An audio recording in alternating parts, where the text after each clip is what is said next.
తీసుకుంటా ఉన్నాను. మనది ఈ లోకయాత్ర. ఆ దినాలలో ఇశ్రాయేలుది అరణ్య యాత్ర. మనకేమో మంచి యాత్ర. వాళ్ళు పొందిన శ్రమలు, వాళ్ళు పొందిన కష్టాలు, వాళ్ళు పొందిన ఇబ్బందులు అవి ఏమీ మనకు లేవు. నెమ్మదిగా సాగిపోతున్నాం.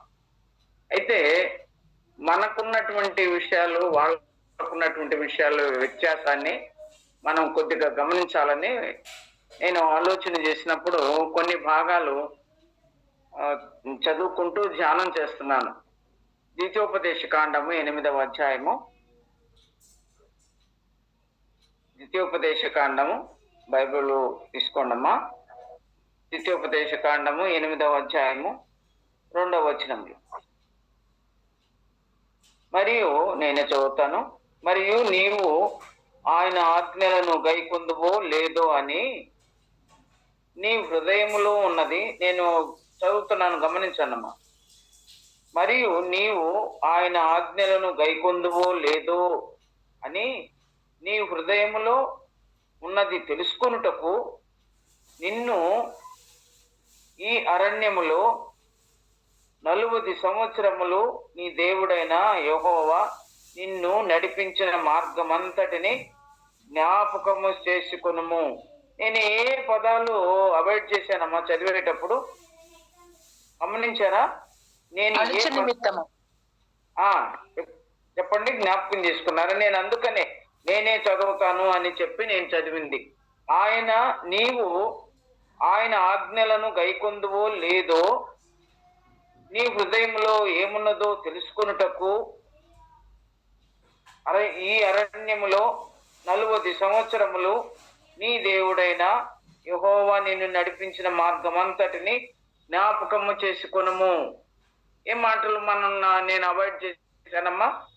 శోధించి నీ హృదయంలో ఉన్నది అణుచు నిమిత్తము.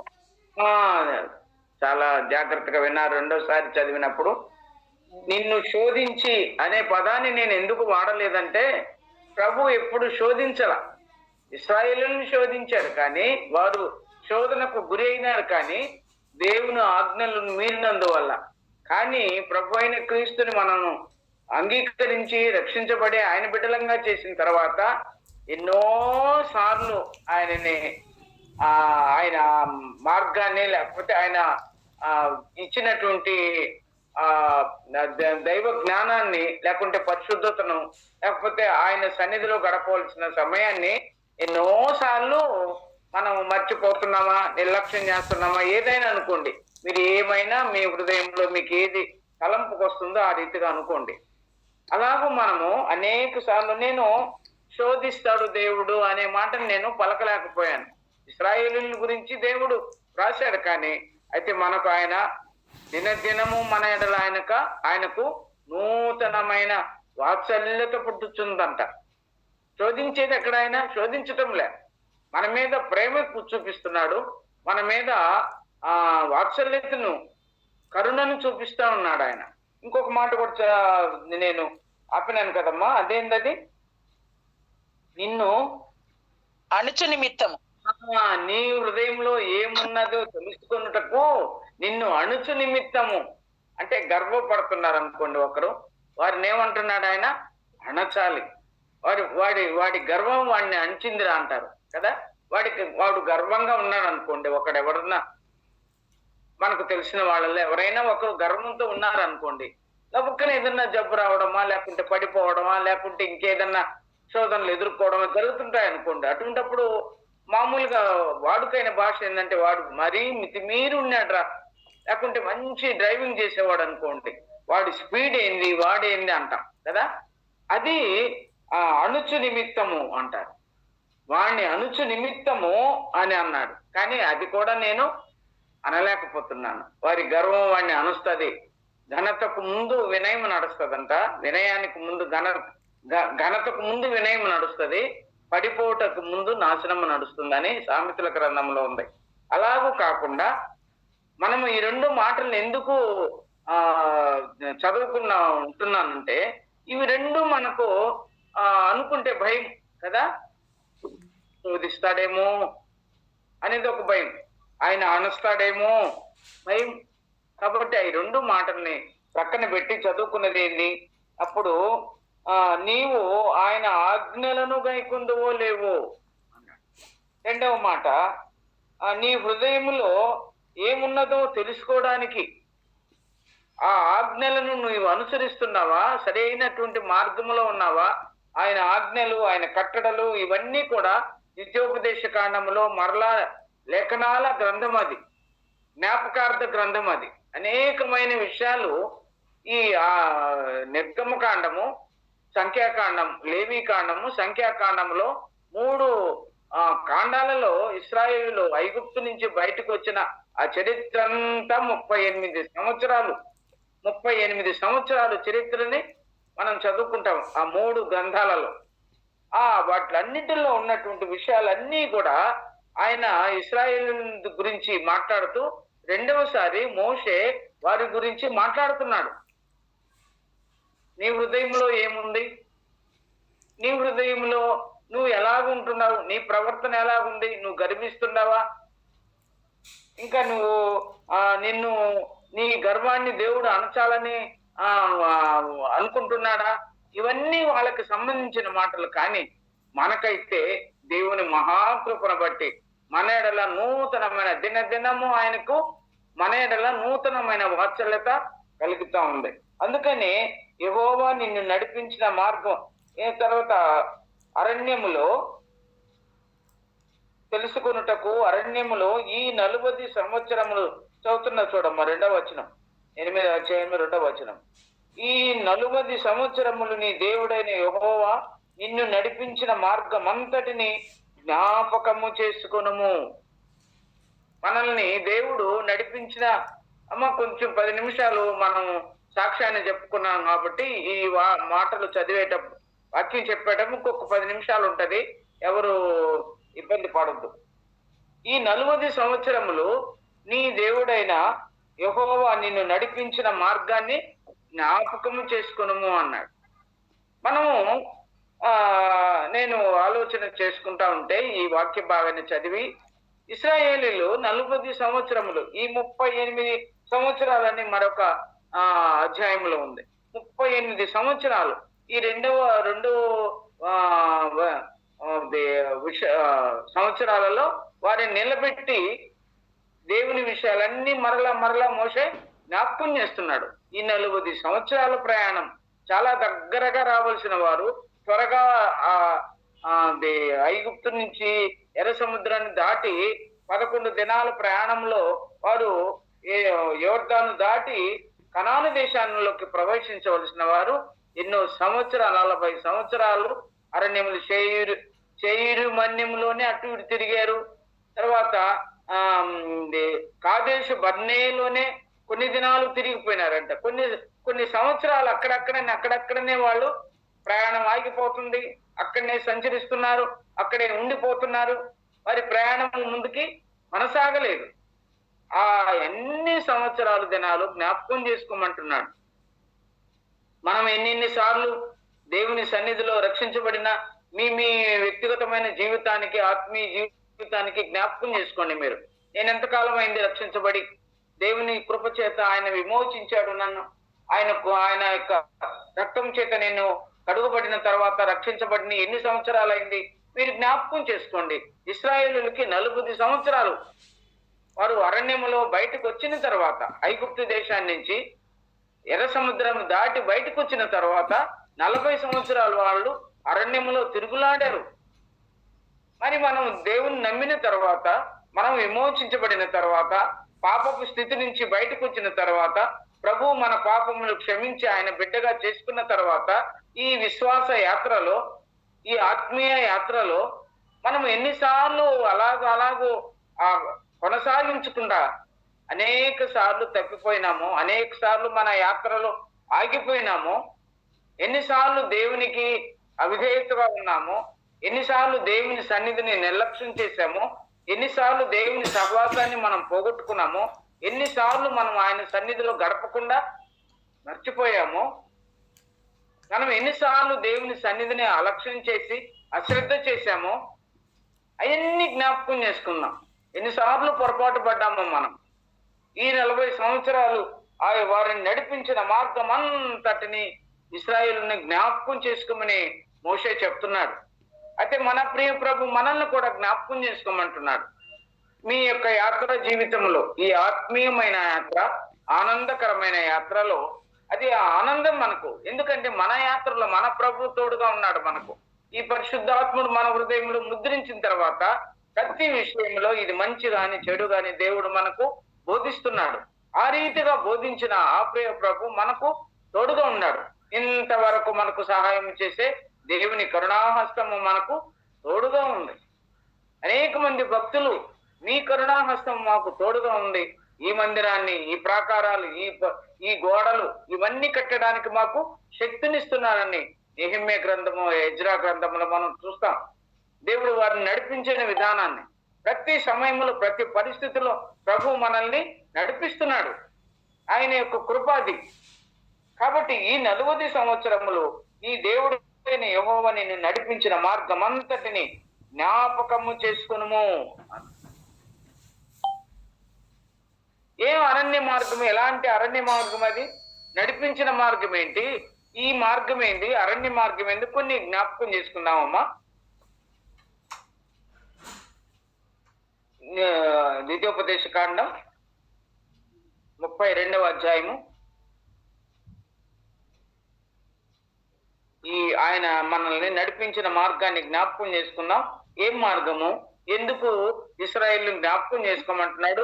మనము కూడా మనం రక్షించబడినది మొదలుకొని, నేను చాలా చిన్న వయసులోనే సండే స్కూల్కి వెళ్తా ఉంటున్నాం కాబట్టి దేవుని వాక్యాలు మీటింగ్స్ కి ఎక్కువగా అటెండ్ అయ్యే వాళ్ళమే. ఆ చిన్న వయసులోనే అందరిని కుటుంబం పిల్లల్ని, చిన్న పిల్లల్ని కూడా నాన్న అమ్మ వాళ్ళు ఒక పెద్ద, ఈ దినాల్లో ఉన్నట్టు పెద్ద పెద్ద సూట్ కేసులు అవి లేవు మాకు. పెద్ద ట్రంక్ పెట్టి ఉండేది.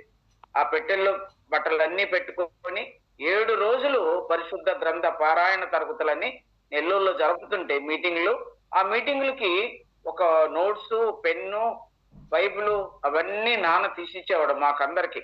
అలాగే మీటింగ్లకి వెళ్ళేటప్పుడు, మీటింగ్లు అయిపోయిన తర్వాత నాకు ఒకలాగా ఒక వేదనకరమైన మనసు వచ్చింది ఆ చిన్న వయసులోనే. ఏంటి, నేను కూడా ఎప్పుడు పాపాలు క్షమించని ప్రార్థన చేయలేదే అనుకొని ప్రార్థన చేశాను. ఆ తర్వాత ఇంటర్మీడియట్ చదివేటప్పుడు బాప్తిస్మం ఇచ్చారు నాన్నోళ్ళు. ఆ ప్రభు కృపను బట్టి అప్పటి నుంచి నేటి వరకు ప్రభు కృపలో అలా కొనసాగుతూ ఉన్నాం. ఎన్నో శోధనలు, ఎన్నో ఒడిదుడుకులు, ఇబ్బందులు అన్ని ఉన్నాయి. అన్ని జ్ఞాపకం చేసుకుంటున్నాను. నేను కూడా నా జీవితం ఒక ప్రత్యేకంగా ఉంది. మా అందరికీ ఒడిదుడుకులు ఉన్నాయని కాదమ్మా. ప్రతి ఒక్కరి జీవితంలో ఆ ఒడిదుడుకులు ఉంటాయి, ఇబ్బందికరమైన పరిస్థితులు ఉంటాయి. వాటన్నిటి నుంచి మనల్ని జ్ఞాపకం చేసుకోమంటున్నాడు దేవుడు. ఎన్నో విషయాల్లో మేలు చేశాడు దేవ ప్రభు. అవి గుర్తుకు తెచ్చుకుందాం. మేలు చేసిన వాటిని మర్చిపోకూడదు.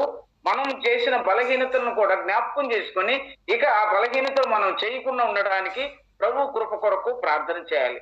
ఇవి రెండు కూడా మన జీవితంలో జరిగిన విషయాలలో మరలా ఆ బలహీనమైన పరిస్థితిని మనం తెచ్చుకోకుండా వాటిని విడిచిపెట్టాలి.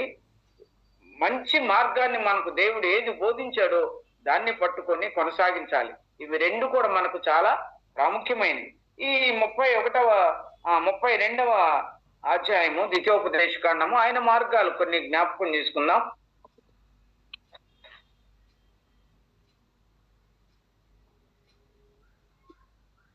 32వ అధ్యాయము 7వ వచనం చదువుతున్నానమ్మా. నేనే చదువుతాను, అక్కడక్కడ చదువుతాను కాబట్టి మీకు నేను చెప్పలేకపోతున్నాను. 7వ వచనం, పూర్వ దినములను జ్ఞాపకం చేసుకొనుము, తరతరముల సంవత్సరములను తలంచుకొనుము. పూర్వ దినములను జ్ఞాపకం చేసుకొనుము, తరతరముల సంవత్సరములను తలంచుకొనుము. పూర్వ దినాలు జ్ఞాపకం చేసుకోవాలి. అదే మనం చదువుకున్న వాక్య భాగము. 40 సంవత్సరములు నిన్ను పోషించిన నడిపించిన మార్గాన్ని జ్ఞాపకం చేసుకోమంటున్నాడు. ఇప్పుడు మనల్ని కూడా పూర్వ దినాలని జ్ఞాపకం చేసుకోండి. ఇంకా తరతరములు సంవత్సరములను తలంచుకును. ప్రతి విషయంలో ఈ సంవత్సరంలో 25వ సంవత్సరందే చెప్పుకుంటా వచ్చాం మనం. కానీ పూర్వ దినాలు జ్ఞాపకం చేసుకోవాలి, తరతరముల సంవత్సరాలు కూడా జ్ఞాపకం చేసుకోవాలి. అందుకని నేను ఈ తరాలు నా వయసు ఎంత ఉందో, నేను రక్షించబడిన దినము నుంచి ఎన్ని సంవత్సరాలు నేను గడిచిపోయినాయో, ఏ ఏ మేళ్లను నేను పొందానో, ఏ ఏ శోధనలో పడ్డానో, ఏ ఏ విషయాల్లో దేవుణ్ణి మర్చిపోయాను, ఆసక్తి లేకుండా ఉన్నానో, అలక్ష్యం చేశాను దేవుని సన్నిధిని, అన్ని జ్ఞాపకం చేసుకుంటే లెక్కలేనన్ని బలహీనతలు ఏర్పడి ఉన్నాయి. లెక్కలేనన్ని బలహీనతలు ఏర్పడి ఉన్నాయి. అందుకని జ్ఞాపకం చేసుకోండి, ఆ సంవత్సరాలు తలంచుకోండి అన్నాడు. ఇంకా చూసుకుందాం చూడమ్మా, అరణ్య ప్రదేశంలో 10వ వచనం చూద్దాం. అదే అధ్యాయము 10వ వచనములో, అరణ్య ప్రదేశములోను భీకర ధ్వని గల వాడైన ఎడారిలోను. ఎట్టుందంటమ్మా అరణ్య ప్రదేశం? ఎలాగుందంట? అరణ్య ప్రదేశములోను భీకర ధ్వని గల వాడైన ఎడారిలోను ఆయన వాని కనుగొని ఆవరించి పరామర్శించి తన కనుపాపను వాని వలె కాపాడెను. అవన్నీ ఆ భాగాలన్నీ నేను అంత లోతుగా వెళ్ళటం లేదు. కానీ ఈ అరణ్య ప్రదేశం ఏంటిది? ఆ అరణ్య ప్రదేశము నీళ్లు లేని ఎడారి, భీకర ధ్వని గల పాడైన ఎడారి. ఏంటివి ఇవి అంటే ఒకసారి మనం జ్ఞాపకం చేసుకుందామమ్మా. 8వ అధ్యాయము ద్వితీయోపదేశ కాండంలోనే ఉన్నాయి మనకి ఇవన్నీ కూడా. 15వ అధ్యాయం 15వ వచనములో 8, 15లో తాపకరమైన పాపములను తేళ్లను కలిగి ఎడారి అయిన నీళ్లు లేని భయంకరమైన ఆ గొప్ప అరణ్యములో ఆయన నిన్ను నడిపించెను. నీకు మేలు చేయవలనని నిన్ను అరణ్యమున మన్నాతో నిన్ను పోషించెను. అరణ్యములో మన్నాతో ఆయన మనకు మేలు చేయాలని ఈ అరణ్య యాత్రలో ఆయన మన్నాతో వారిని పోషించాడంట. అరణ్యములో మొదట చదువుకున్న ఈ భాగం ఏంటమ్మా? ఎడారి అరణ్యంలో ఏముంటుందంట? అరణ్య ప్రదేశంలో ఏముంది? ఏం లేదు. వాళ్ళు ఏమన్నా మొక్కలు నాటుకుంటున్నారా? నీళ్లు పోస్తున్నారా? వ్యవసాయం చేశారా? వాళ్ళకి ఆహారం ఏమన్నా ఉందా? వరి పెట్టారా? గోధుమలు పెట్టారా? భూమిలో ద్రాక్షలు పండించారా? ఏమి లేదు. అరణ్యంలో వాడు ప్రయాణమై వస్తూ ఉన్నారు. వారిని ఎలాగ చేశాడంట దేవుడు? అరణ్యములో నిన్ను ఆయన మన్నాతో పోషించను అన్నాడు. ఇంకా పైన నీళ్లు లేని భయంకరమైన ఆ గొప్ప అరణ్యంలో నిన్ను నడిపించను. ఆయన నడిపిస్తున్నాడు. ఎలాగో నడిపిస్తున్నాడు? సంఖ్యాకాండంలో ఉంది, నిర్గమ కాండంలో ఉంది. వారి ప్రయాణ పద్ధతి పగలు మేఘస్తంభం ఉంది, రాత్రి అగ్నిస్తంభంలో వారిని నడిపిస్తూ ఉన్నాడు.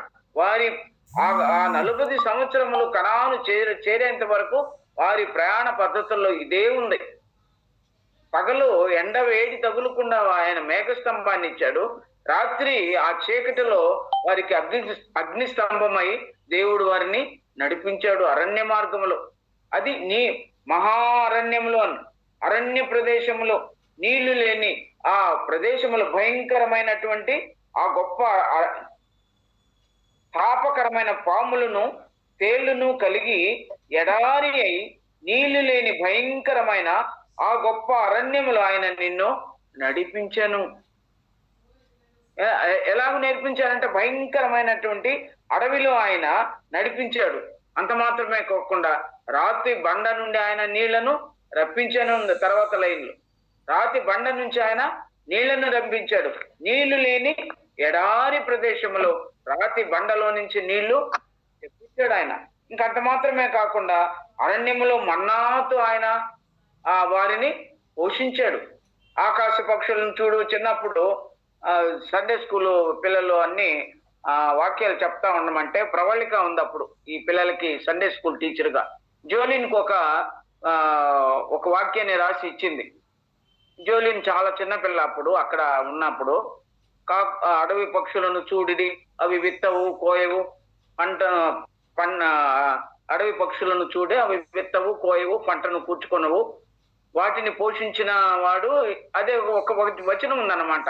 నేను ఆ పాప చేత బాగా కంఠస్థం చేయించా, తెలుగులోనే. అప్పుడు నాకు అంత ఇంగ్లీషు రాలేదు. ఆ పిల్ల చాలా చిన్నది. అందరూ అన్ని విషయాలు అన్ని వచనాలు చెప్పిస్తా ఉన్నారు సండే స్కూల్లో. ఈ ఒక్కరు ఈ ఎస్తేరోళ్ళ పాప జోలిని మాత్రము లేచి నిలబడి ఈ ఒక్క వచనాన్ని తడబడకుండా భయపడకుండా ఆ పిల్ల చెప్పింది. ఫస్ట్ ప్రైజ్ ఇచ్చింది ప్రవళిక ఆ టైంలో. ఈ ఈ వచనాన్ని, కాకులను పక్షులను చూడుడి, అవి విత్తవు కోయవు పంట కూర్చుకొనవు, వాటికంటే మీరు శ్రేష్ఠులు కారా అనే ఆ వాక్య భాగం మత్తయి సువార్తలో ఉంది. అది ఆ చిన్న మాట వాటిని పోషించిన దేవుడు. పక్షులను పోషించాడు, మనల్ని పోషిస్తున్నాడు. అది నూతన నిబంధనలో వ్రాయబడింది. ప్రభు రాయించి పెట్టాడు, మీరు వాటికంటే శ్రేష్ఠులు కారా అన్నాడు. ఈ అడవి పువ్వులను దేవుడు ఎలాగో అలంకరించినే చూడుడి, సొలొమోను కంటే అలంకరించబడ్డాయంట. అవి శ్రేష్టమైనవని. సొలొమోను చక్కగా అలంకరించబడ్డాడు. ఆయన జ్ఞానవంతుడు, ఎంతో తెలివి కలిగిన రాజు. ఆయన కంటే ఇంకా ఈ అడవి పుష్పాలను కూడా ఆయన అంత చక్కగా అలంకరించాడని వ్రాయబడింది. కాబట్టి దేవుని యొక్క కృపలో మనము ఎలాగున్నామంటే, ఆయన సమృద్ధి అయినటువంటి జీవములోనికి మనం ముందుకు నడిపిస్తూ ఉన్నాడు. ఇంకొక మాట కూడా చూద్దామమ్మా. మహావేడిమి గల అరణ్య ప్రదేశము, హోషేయ గ్రంథము ఇస్తారమ్మా. హోషేయ గ్రంథము 13వ అధ్యాయము నేను చదువుతాను. హోషేయ 13వ అధ్యాయము 751వ పేజీలో ఉందమ్మా. 3, 4, 5 వచనాలు. మీరు ఐగుప్తు దేశము నుండి వచ్చినది మొదలుకొని యెహోవానగు నేనే మీ దేవుడను, నన్ను తప్ప నీవు ఏ దేవునిని ఎరుగవు, నేను తప్ప రక్షకుడును లేడు, మహా ఎండకు కాలిన అరణ్యములో నిన్ను స్నేహించిన వాడను నేనే. ఆ ఐగుప్తులో దేశంలో నుంచి వచ్చినది మొదలుకొని ఇప్పటి వరకు ఎటువంటి నేనే దేవుడను, నేను తప్ప ఏ రక్షకుడును లేడు అని మహా ఎండకు కాలిన అరణ్యములో ఎట్టుంటదంటమ్మా, మంచి ఎండ ఉంటే ఆ ఇసుక ఒక శబ్దం చేస్తుందంట. ఆ ఇసుకలో నడిచేటప్పుడు నడవను కూడా నడవలేదు. ఆ ఎండ ఎడారి గాలి తగిలినప్పుడు ఆ ఇసుక జూ అనేటువంటి ఒక చిన్న సౌండ్ వస్తుందంట ఎడారుల్లో. అలాంటి ఆ నీళ్లు లేని ఎడారుల్లో వారికి ఎలాగున్నాడంట, ఆయన అరణ్యంలో నిన్ను స్నేహించిన వాడని నేనే కదా అన్నాడు. ఆయన మనల్ని స్నేహితుడుగా ప్రక్కన నిలబెట్టుకొని ఆ అరణ్యంలో, ఆ ఎడారుల్లో, నీళ్లు లేని భయంకరమైన తావుల్లో ఆయన మనల్ని నడిపిస్తూ ఉన్నాడు. ఇంకొక మాట కూడా అదే అధ్యాయంలో చూద్దామమ్మా.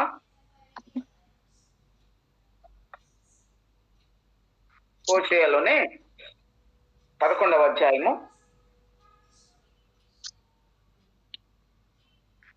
ఇశ్రాయేలు బాలుడై ఉండగా నేను అతని మొదటి వచనమమ్మ. ఇశ్రాయేలు బాలుడై ఉండగా నేను అతని ఎడల ప్రేమ కలిగి నా కుమారుణ్ణి ఐగుప్తు దేశంలో నుండి పిలిచితిని. 3వ వచనం 3వ వచనం చదువుతుందా. ఎఫ్రాయిమును చేయి పట్టుకుని వానికి నడక నేర్పిన వాడను నేనే, వారిని కౌగులించుకుని వాడను నేనే, వారిని స్వస్థపరిచిన వాడను నేనే అన్నాడు. కానీ వాళ్ళు మర్చిపోయారని తర్వాత లైన్లో ఉంది. అరణ్యం అది ఆ ఎఫ్రాయిమును చేయి పట్టుకుని వానికి నడక నేర్పిన వాడను నేనే. అంటే ఎఫ్రాయిము అంటే ఇశ్రాయేలుల జనాంగాన్ని గురించి రాయబడింది అక్కడ. ఇశ్రాయేలు అని మొదటి వచనంలో ఉంది కదమ్మా. ఇశ్రాయేలు బాలుడై ఉండగా నేను అతని ఎడల ప్రేమ కలిగి నా కుమారుని ఐగుప్తు దేశముల నుంచి తీసుకొని వచ్చింది. వానికి నడక రాలేదు అంటున్నాడు. నడవడానికి చేత కాలేదా? కుడి ఎడమలకి తొలగని చక్కని మార్గాన్ని దేవుడు మన కొరకు ఏర్పరిస్తే, సమూయేలు గ్రంథము 12వ అధ్యాయంలో ఉంది కదమ్మా, 21వ వచనంలో చక్కని మార్గమును వారికి బోధించాను, వానికి నడక నేర్పించాడు దేవుడు. ఇశ్రాయేలు నడక నేర్పిస్తే ఇప్పుడు హోషేయ ప్రవక్త ఏమంటున్నాడు, ఆ నడకని వారు మర్చిపోయినారు. వారు చెడు నడకలో నడిచారు. దేవుడు నడిపించిన మార్గములో నడవకుండా వారు ఇష్టానుసారంగా ప్రవర్తించినందువల్ల దేవుడు మరలా ఏం చేశాడమ్మా, ఇశ్రాయేలుని చేయి పట్టుకుని వారిని నడక నేర్పించిన వాడు ఆయనే. అలాగే మరలా మనం ముందుకెళ్ళిపోదాం. ద్వితీయోపదేశ కాండం 1వ అధ్యాయము. ద్వితీయోపదేశ కాండం 1వ అధ్యాయం 31వ వచనం చదువుతానమ్మా. 31. ఐగుప్తులోను అరణ్యములోను మీ కొరకు చేసినట్టి మీ పక్షముగా యుద్ధము చేయును. మీరు ఈ చోటికి చేరు వరకు మీరు వచ్చిన మార్గం అంతటిలోను మనుష్యుడు తన కుమారుని ఎత్తుకొనున్నట్లు మీ దేవుడైన యెహోవా మిమ్మును ఎత్తుకొని వచ్చిన సంగతిని మీరు ఎరుగుదురని మీతో చెప్పితిని. మీరు ఒక మనుష్యుడు మీరు ఈ చోటికి చేరేంత వరకు, ఏ చోటుకి వచ్చారు వారు? మోయాబు అరణ్య ప్రదేశంలో, ఎడారి ప్రదేశంలో ఉన్నారు. ఇవన్నీ బోధిస్తూ ఉన్నాడు. జరిగిపోయిన విషయాలన్నీ జ్ఞాపకం చేస్తా ఉన్నాడు మోషే ఇశ్రాయేలులకి. ఆ స్థలమునకు మీరు వచ్చారు కదా, ఈ సంగతి మీ దేవుడైన యెహోవా మిమ్మును ఎత్తుకుని వచ్చిన సంగతిని మీరు ఎరుగుదురు అన్నాడు. జ్ఞాపకం చేసుకోమన్నాడు. మీకు తెలుసు, యెహోవా దేవుడు మిమ్మల్ని ఒక మనుష్యుడు తమ కుమారుణ్ణి ఎత్తుకుని వచ్చినట్లుగా. ఎట్లా ఎత్తుకుని వచ్చాడంట? ఆ గద్ద రెక్కల మీద తన పిల్లల్ని ఎలాగో మోసుకుంటూ వస్తుందో అలాగే మిమ్మల్ని నేను మోసుకుని వచ్చి తిని అన్నాడు ద్వితీయోపదేశ కాండంలోనే. గద్ద రెక్కల మీద పిల్లల్ని ఎలాగో కాపాడుకుంటుందో అలాగే నేను మిమ్మల్ని మోసుకొని వచ్చాను అన్నాడు. ఎత్తుకుని వచ్చాడు, మోసుకొని వచ్చాడు, నడిపించాడు. ప్రియ ప్రభు, ఇవన్నీ జ్ఞాపకం చేసుకుందాం. ఇప్పుడు సాక్ష్యాలు చెప్పారు, అలా పలాని విషయంలో అని. అంతకన్నా ప్రియ ప్రభు మనల్ని ఎలాగో నడిపిస్తున్నాడు. ఆత్మీయ జీవితంలో కానీ, మన వ్యక్తిగతమైన జీవితంలో కానీ, కుటుంబ జీవితాల్లో కానీ ఎలాగో దేవుడు మనల్ని నడిపిస్తున్నాడు. ఆ విషయాలన్నీ జ్ఞాపకం చేసుకోండి. పూర్వ దినాలు జ్ఞాపకం చేసుకోండి. ఆ తరములన్నీ ఆ యొక్క సంవత్సరాలు అన్ని జ్ఞాపకం చేసుకోండి. జ్ఞాపకాల గ్రంథం ఇది, ద్వితీయోపదేశ కాండం. మనం మరలా జ్ఞాపకం చేసుకుందాం. జరిగిపోయిన దినాలన్నీ కూడా, పూర్వ దినాలన్నీ జ్ఞాపకం చేసుకుందాం. దేవుడు మహాద్భుతమైన రీతిగా మనల్ని నడిపిస్తున్నాడు. మర్చిపోవడానికి మనం మర్చిపోకూడదు.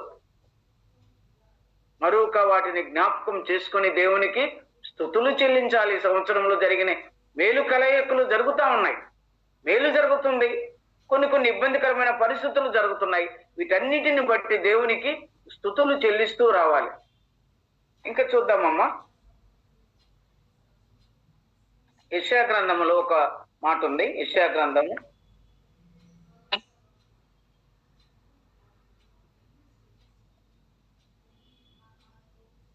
46వ అధ్యాయం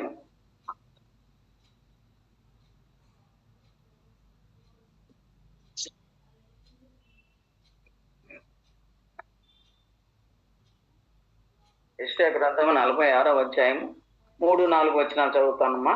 యాకోబు ఇంటి వారలారా, ఇశ్రాయేలు ఇంటి వారిలో శేషించిన వారలారా, గర్భమున పుట్టినది మొదలుకొని నా చేత భరింపబడిన వారలారా, తల్లి ఒడిలో కూర్చుండినది మొదలుకొని నేను చంక పెట్టుకునిన వారలారా, నా మాట ఆలకించుడి. ఆయన పిల్లలమైన మన మీద దేవుడు ఎలాగుంటాడు చూడమ్మా. యాకోబు ఇంటి వారలారా, యాకోబులో స్వాస్థ్య భాగము మనమే. సంఖ్యాకాండంలో ఉంది. స్వాస్థ్యము మనమే.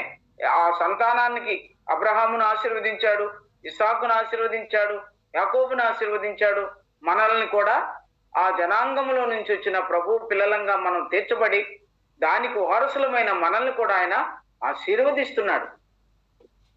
వారసులుగా ఉండడానికే దేవుడు మనల్ని పిలిచాడు. పేతురు పత్రికలో రాయబడింది అన్నమాట. ఆయనకు వారసులం మనం, ఆయన కృపకు వారసులము, ఆయన ఆ పరలోక రాజ్యమునకు వారసులము. కాబట్టి మనకు కూడా ఈ మాటలు వ్రాయబడ్డాయి. ఏమన్నీ? యాకోబు ఇంటి వారలారా, ఇశ్రాయేలు ఇంటి వారిలో శేషించిన వారలారా, గర్భమున పుట్టినది మొదలుకొని నా చేత భరింపబడిన వారలారా. ఎలాగున్నా అంటే తల్లి ఒడిలో కూర్చుండినది మొదలుకొని నేను శంక పెట్టుకున్న వారలారా, నా మాట ఆలకించుడి. తల్లి గర్భంలో నుంచి వచ్చిన తర్వాత ఒడిలో కూర్చుండినది మొదలుకొని ఆయన ఏం చేస్తున్నాడంట? నేను చంక పెట్టుకుని వారలారా అంటున్నాడు. ఆయన చంక పెట్టుకుంటున్నా అంట మనల్ని. ఇంక 4వ వచనం కూడా చదువుతాము. ముదిమ వచ్చు వరకు నిన్ను ఎత్తుకుని వాడను నేనే, తల వెంట్రుకలు నెరయ వరకు నిన్ను ఎత్తుకుని వాడను నేనే అన్నాడు కదా. చంక పెట్టుకున్నవాడు ఆయనే, తర్వాత ముదిమ వచ్చు వరకు ఎత్తుకున్నవాడు ఆయనే. ఆయన ఎట్లాగున్నా అంట? తల వెంట్రుకలు నెరయ వరకు. ఎన్ని భాగాలు వచ్చాయమ్మా ఇప్పుడు? తల్లి ఒడిలో కూర్చుండేది మొదలుకొని కదా. నేను తల్లి ఒడిలో కూర్చుండినది మొదలుకొని ఆ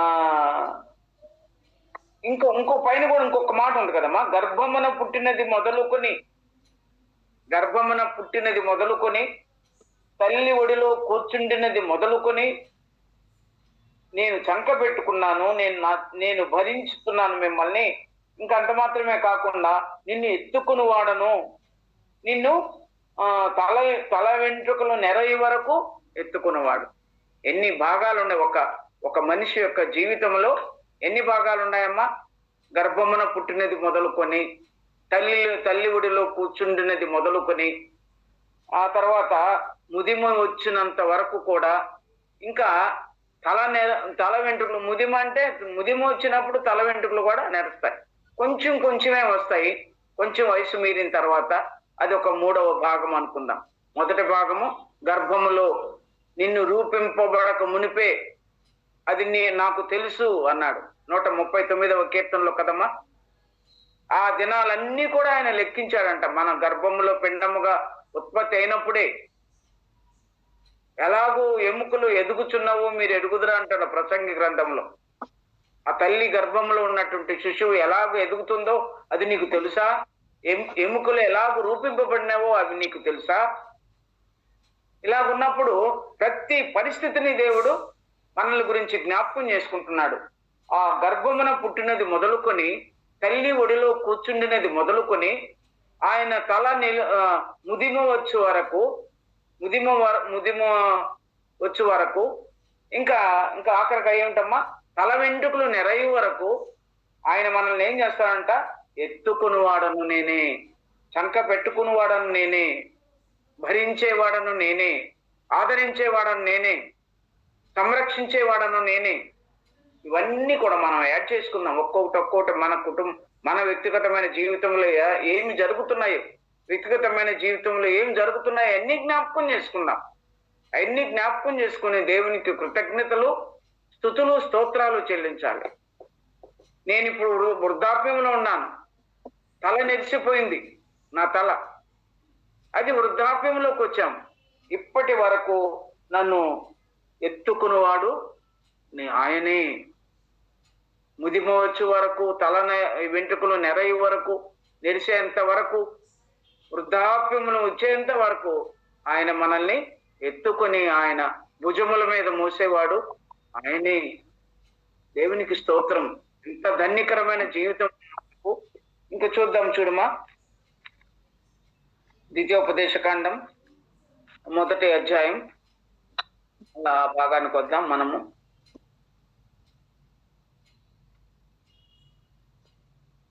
మొదటి అధ్యాయం 11వ వచనం చదువుదాము. మీ పితరుల దేవుడైన యెహోవా మీ జనసంఖ్యను 1000 రెట్లు ఎక్కువ చేసి తాను మీతో చెప్పినట్లు మిమ్మును ఆశీర్వదించునుగాక. ఏం చెప్పాడమ్మా? మీ పితరులైన దేవుడైన యెహోవా మీ జనసంఖ్యను 1000 రెట్లు ఎక్కువ చేసి అబ్రహాముకు చెప్పాడు, నిబంధన చేశాడు. నీవు తరతరములకు అనేకులు జనములకు తండ్రిగా నీవు ఉంటావు, అనేక జనములకు తల్లిగా శారా ఉంటుందని ఆశీర్వదించిన దేవుడు ఇప్పుడు కూడా 1000 రెట్లు నీకు వీలైతే, నీకు శక్తి ఉంటే ఆకాశ నక్షత్రాలను లెక్కించగలవా? ఇసుక రేణువులను లెక్కించగలవా? అంతగా మీ సంతానాన్ని నేను వృద్ధి చేస్తాను. అప్పటికి ఆయనకి పిల్లలు లేరు. అబ్రహాంకి దేవుడిచ్చిన వాగ్దానం సమయంలో అబ్రహాం పిల్లలు కలగలేదు. శారాకు 65 సంవత్సరాలు, అబ్రహాంకు 75 సంవత్సరాలు ఉన్నాయి. ఆ సమయంలో ఆ దినాలు అటు ఇటుగా ఉన్నాయి సంవత్సరాలు. అప్పుడు దేవుడిచ్చిన వాగ్దానానికి 100 ఏండ్ల వాళ్ళకి పిల్లలు కలుగునా, 90 ఏళ్ల శారా కనునా అని ఆయన అనుమానపు మాటలతో ఆలోచన చేసుకుంటున్నాడు అబ్రహాం.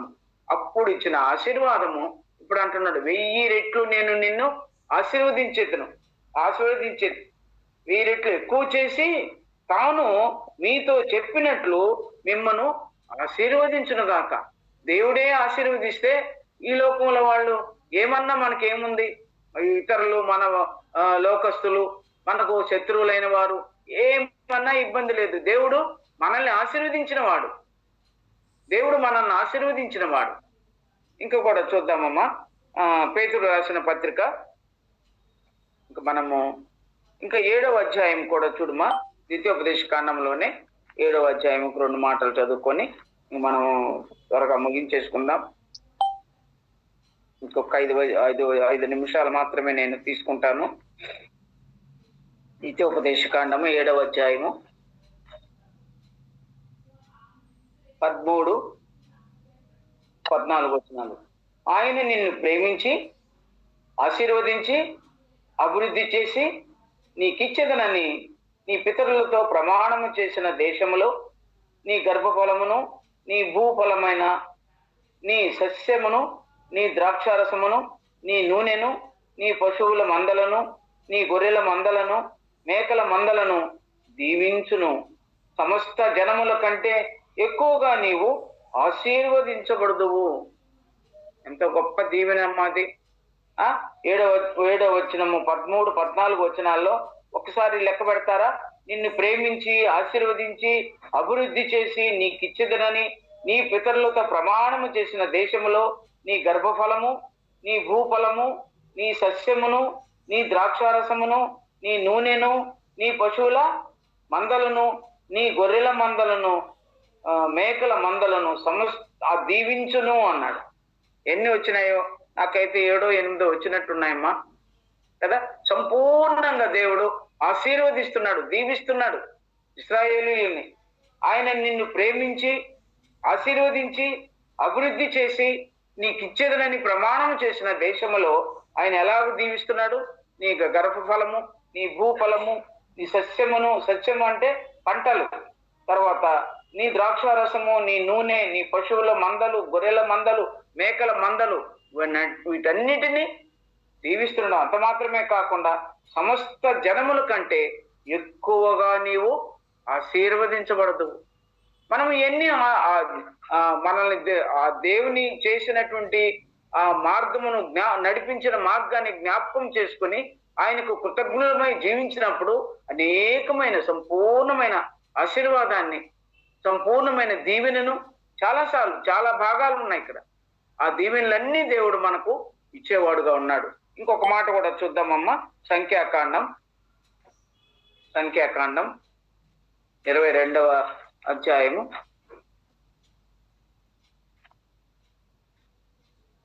22వ అధ్యాయము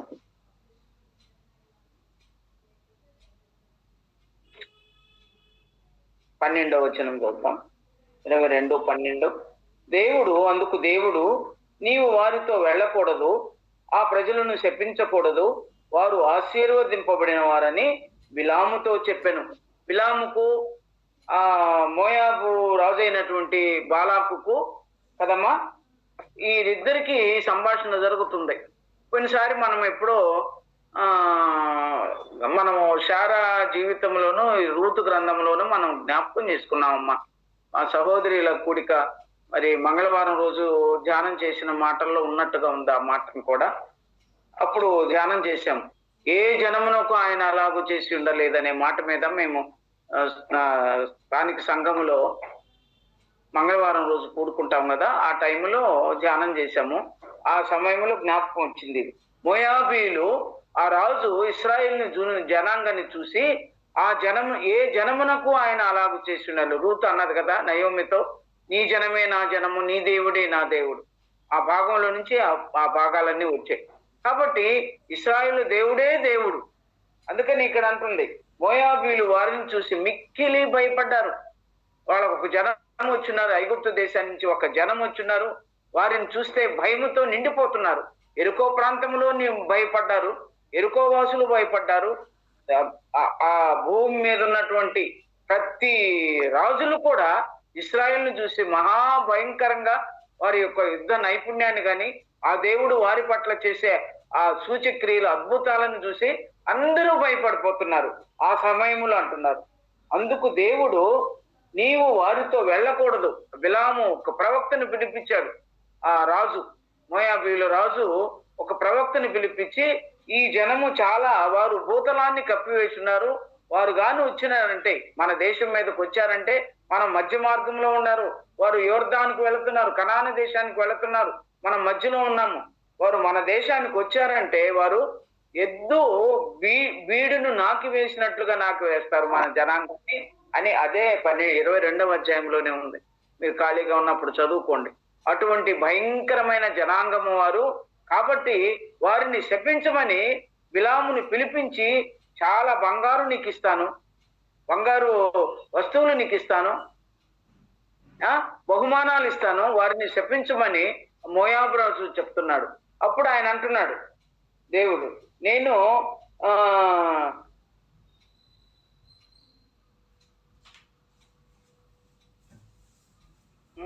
ఆ పైన వచనాలు అన్ని ఉంది. అప్పుడు అందుకు దేవుడు నీవు వారితో వెళ్ళకూడదని ఆ బిలాముకు బోధిస్తున్నాడు. ఇప్పుడు బిలాముకు బోధిస్తున్నాడు. ఆ తర్వాత దేవుని మాట వినకుండా శపించడానికి వస్తే గాడిద కూడా మాట్లాడింది. ఇవన్నీ తర్వాత మనకు వాక్యాన్ని చదువుకునే వాళ్ళకి అర్థమవుతాయి. ఇవన్నీ చెప్పడానికి సమయం లేదు. అందుకు దేవుడు 12వ వచనంలో నీవు వారితో వెళ్ళకూడదు, ఆ ప్రజలను శపించకూడదు, వారు ఆశీర్వదించబడిన వారు, వారు దీవించబడిన వారు. దేవుడు దీవిస్తే, దేవుడు దీవెనలు మనకు మీదకి వస్తే దాన్ని ఎవరు తీసివేయలేరు. అది దేవుని ఆశీర్వాదం. దేవుడు వారిని దీవిస్తున్నాడు, వారి దేవుడు వారిని ఆశీర్వదిస్తున్నాడు. మనుషులు ఎన్ని అనుకుంటే ఏముంది, వారు దీవెనకు పాత్రులు, ఆశీర్వాదమునకు పాత్రులు వారు. అలాగైతే మనము కూడా దేవుని యొక్క దీవెనకు పాత్రులము, దేవుని యొక్క ఆశీర్వాదానికి కూడా మనము వారసులము. అందుకని మనం దేవుడు పిలిచాడు. ఇంక చూద్దాం, చూడమ్మా. శపించకూడదు, ఇశ్రాయేలీయులను శపించకూడదు, వారు ఆశీర్వదించబడిన వారు. అబ్రహామున్న స్థలముల ఆశీర్వాదం, ఇస్సాకున్న స్థలముల ఆశీర్వాదం. ఆయన భార్యను, అబ్రహాము భార్యను ఐగుప్తు రాజు తీసుకుని వెళ్ళాడు. ఇస్సాకు భార్యను అబీమెలకు తీసుకుని వెళ్ళాడు. కానీ వారి వల్లనే ఆ కుటుంబాలు ఆశీర్వదించబడు. యాకోబు లాబానింటికి పోయాడు, నిన్ను బట్టి నా యొక్క సమస్తాన్ని ఆశీర్వదించాడు అన్నాడు. దేవుని పిల్లలు ఏ స్థలంలో ఉంటారు అక్కడ ఆశీర్వాదానికి కారకులుగా ఉంటారు. మనల్ని బట్టి కూడా అనేకమైన జనాంగాలు, మన కుటుంబాలు ఆశీర్వదించబడాలి, మన పిల్లలు ఆశీర్వదించబడాలి. మనల్ని బట్టి మనం ఆశీర్వాదానికి కారకులుగా ఉండాలి. కాబట్టి పేతురు రాసిన పత్రిక ఒకసారి చూసుకొని మనం ముగించేస్తాము. పేతురు రాసిన మొదటి పత్రిక 3వ అధ్యాయము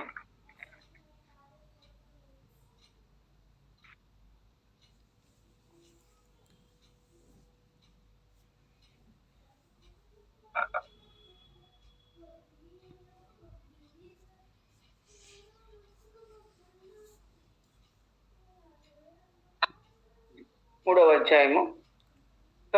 వచనమమ్మ.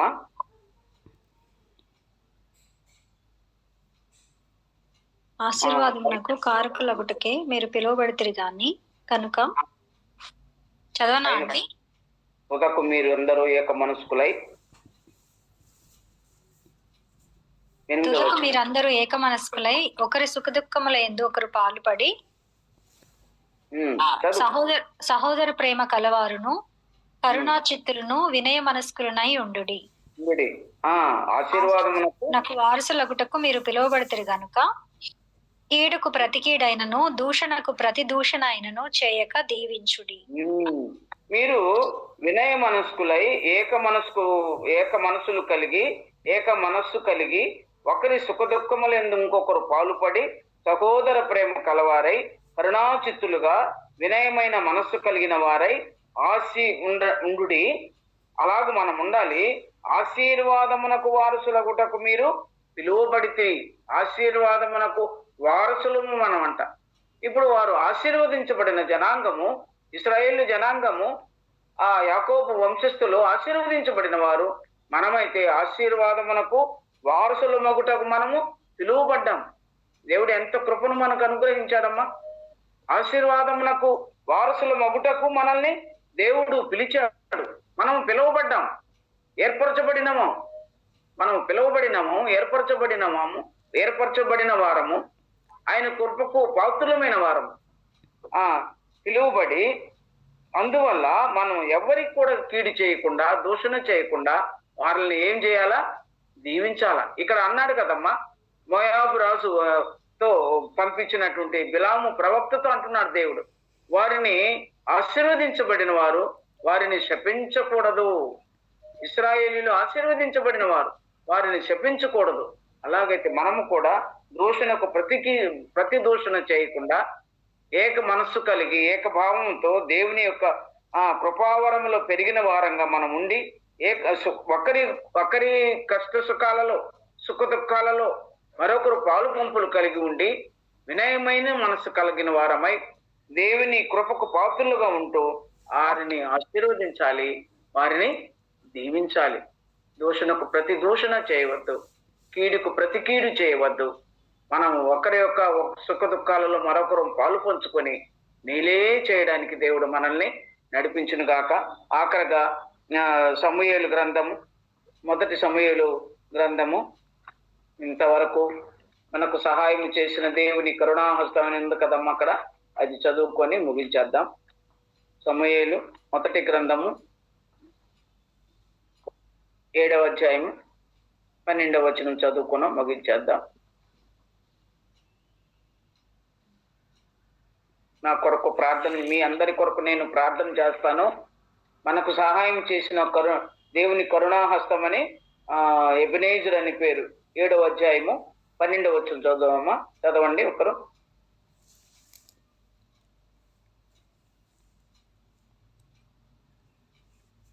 అప్పుడు సమూయేలు ఒక రాయి తీసి మిస్సాకును షేనుకును మధ్య దాన్ని నిలిపి, ఇంతవరకు యెహోవా మనకు సహాయం చేసినని చెప్పి దానికి ఎబెనేజరు అని పేరు పెట్టాను.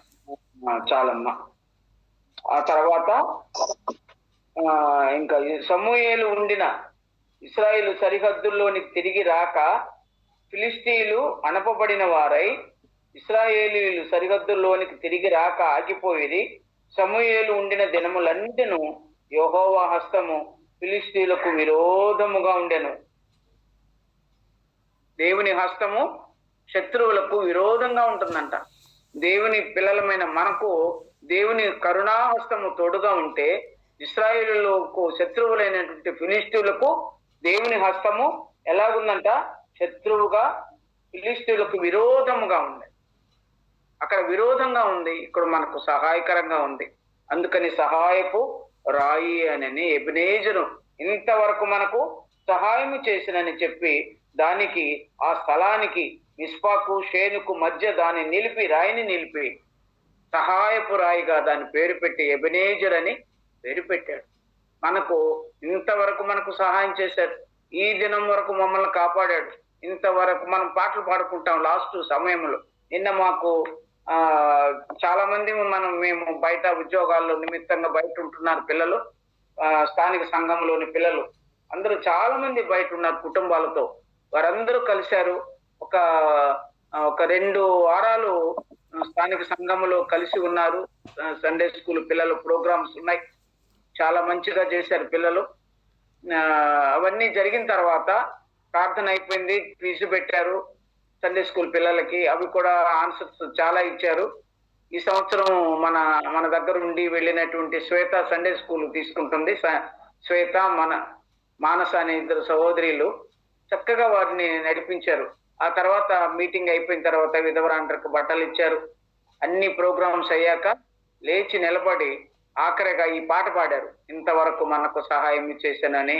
ఆ పాట పాడుకొని ఒకరికొకరు వందనాలు చెప్పుకొని చాలా సంతోషమైంది. మేమందరం వచ్చేస్తా ఉంటే పిల్లలతోటే వాళ్ళు దుఃఖపడుతున్నారు. ఇంకా ప్రయాణాలు అయ్యి కారుల్లో వెళ్తా ఉంటే ఒక్కొక్క బిడ్డ ఏడ్చుకుంటా వెళ్తా ఉన్నారంట. ఈ అంటే సంతోష సమయాన్ని గడిపి చిన్న పిల్లలు. అలాగూ మాకు కూడా కొంత ఇంతకాలం చాలా రోజులు ఉండేటప్పటికి మాకు కూడా కొంచెం బాధే అనిపించింది.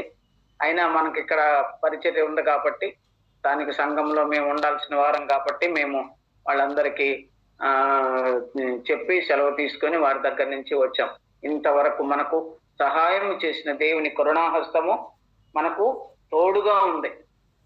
మనకు సహాయం చేసిన దేవుని కరుణాహస్తం ఇంతవరకు తోడుగా ఉంది. ఇక ఎన్నడూ ఫిలిష్తీయుల మీద ఆయనను, వారిని విరోధముగా వారిని అణిచివేశాడు దేవుడు. సమూయేలు ఉన్నంత కాలము వారిని ఎవ్వరు కూడా ఏమీ చేయలేకపోయారు. కాబట్టి మనకు ఆయన మనకు సహాయం చేసిన దేవునికి ఎల్లవేళలా మనము స్తుతులు చెల్లించబద్దులమై ఉన్నాము. దేవుడి మాటలు మన కొరకు దీవించి ఆశీర్వదించును గాక.